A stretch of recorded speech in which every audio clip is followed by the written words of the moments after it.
Thank you so much. Good morning, everybody.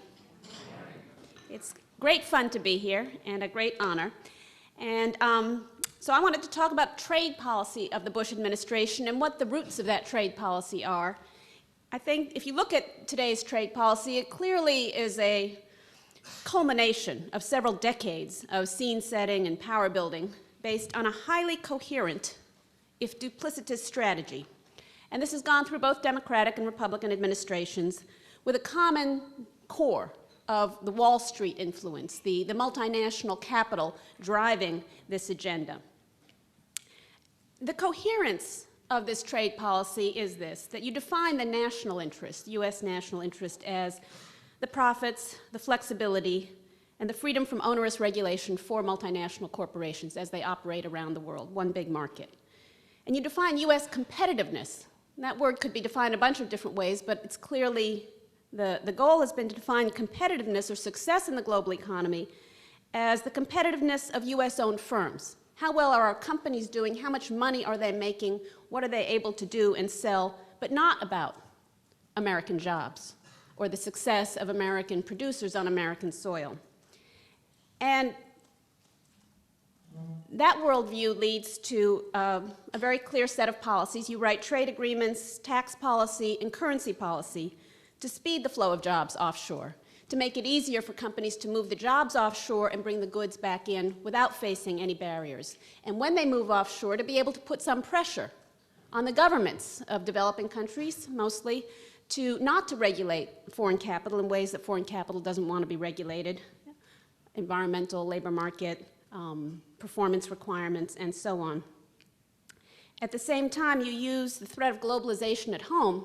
We're in a global economy now. We need to tighten our belts. We can't afford those kinds of expensive environmental or health and safety or labor regulations that we used to have.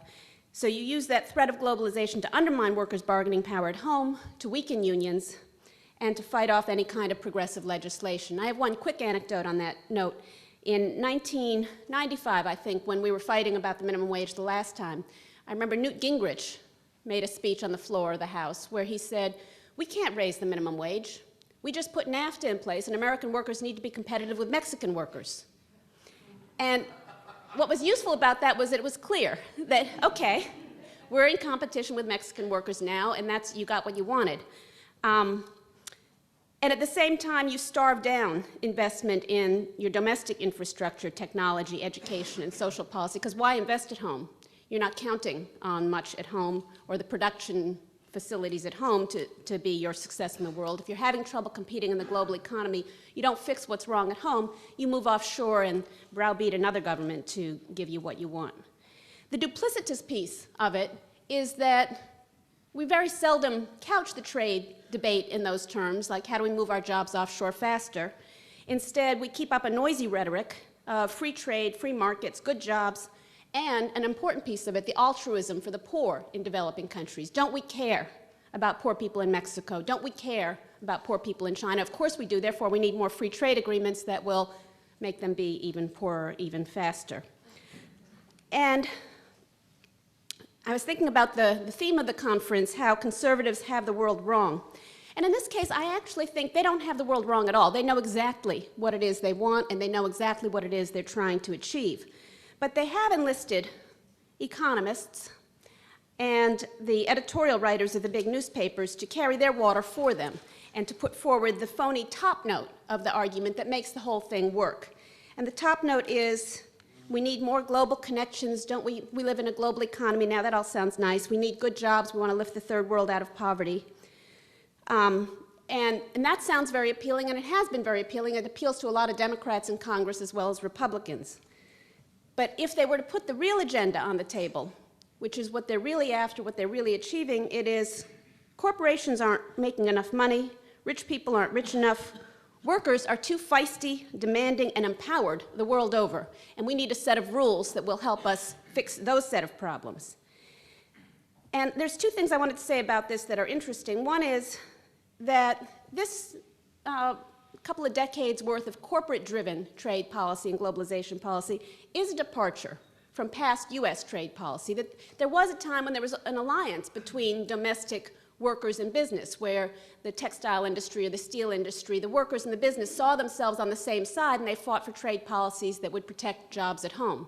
And then there became a rupture, and the rupture happened mostly during the 1990s and beyond, where businesses realized they can cut loose from their home base. Workers can't cut ourselves loose. We live here. We can't outsource ourselves. We can't make more money by moving our jobs somewhere else. And so the interests of corporations and workers diverged very strongly. The second departure is how most other governments see their trade policy. And that if you look around the world in most places, whether it's India and China and Mexico or Europe, that policymakers who are elected from those countries are trying to think about their national economic interests. How do I create good jobs at home? How do I make this work? How do I attract investment here? And policymakers from the United States seem to be thinking in a different way, which is, how do I get more free trade or more trade flows? And that, I think, is one of the key things that we have to address. So if we look at the failure, how are we doing on trade policy? Has this been a big success for conservatives? Well, it depends on your metric. The two-way trade flows are up, the economy is growing, and unemployment is low. Case closed. Or you can look at it another way, which is we had a $763 billion trade deficit. Really, every year we hit another record. We have global records in terms of the trade deficits. And it's not just the overall trade deficit, but it's the composition. That we do have a surplus in services trade. That means that we sell more to the rest of the world in services than we import, but that's eroding, not growing. And then if you look at other key areas, obviously in manufacturing we have an $836 billion trade deficit. We used to have a big agriculture surplus because we're very efficient and subsidized producer of agricultural products. That's shrinking now. And even in, you think, well, maybe what we're good at is the high technology stuff, the advanced technology products. Well, we, again, used to have a trade surplus in advanced technology just a few years ago. Now we have about a $40 billion trade deficit in advanced technology products. And there is one bright spot. I was looking at the trade numbers before I came. We have an $11 billion surplus in one manufacturing area, and it is scrap and waste. And honestly, that's one of the bigger trade surpluses in any goods that we have. We have a $91 billion deficit in transportation, $73 billion deficit in apparel, and a $160 billion deficit in computers and electronic processing. Okay, maybe the deficit isn't the right metric. It's a sign of strength, of course. I think Henry Paulson told us that recently. So trading scrap and waste for cars and computers is clearly a path to economic strength in the future. Borrowing from the rest of the world at a rate of more than $2 billion a day, $1.5 million a minute, 24/7, must be a good thing for us. Well, it feels good. And I just have to say one thing, that there is a certain piece of this which is true, which is that when you are consuming more than 6% of what you produce, it feels good. It's like spending money on a credit card. You've got your closets full of shoes, you're going out to dinner every night, but you don't have that money and you're not producing things that you can sell to the rest of the world. And at some point that catches up to you because you're selling assets and financial assets in order to pay for consumption that you cannot fund.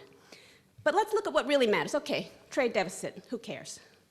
Good jobs and wages and benefits. And I know there'll be more conversation on this later in the day, so I won't belabor it, but we've lost about 3 million manufacturing jobs since the year 2000. Not all to trade, but a big chunk of them, maybe about half of them. The real median wage has been stagnant for almost 20 years now. So workers are working hard, they're working longer hours than they've ever worked, and they're really not getting their fair share. And I think if you look at this huge gap, the growing chasm between growing productivity in the US economy and flat wages, that a big chunk of what you're seeing there is the loss of bargaining power. So it's the killing off of the unions, but it's also using globalization to cut the knees out from under workers so that they can't come to the bargaining power with any kind of strength, even if they're not in traded sectors. And that's a key outcome of these policies. So real median family income has been falling for 5 years, and the number of people in poverty is rising. Health care, pensions eroding, environmental regulations, safety and health regulations under pressure.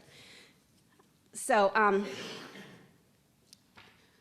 who's benefiting and who's losing from this set of policies? Well, we know who's benefiting. The profits are at an all-time high as a share of the total economy, while wages and salaries are falling. But it's not just labor that's hurt by these policies.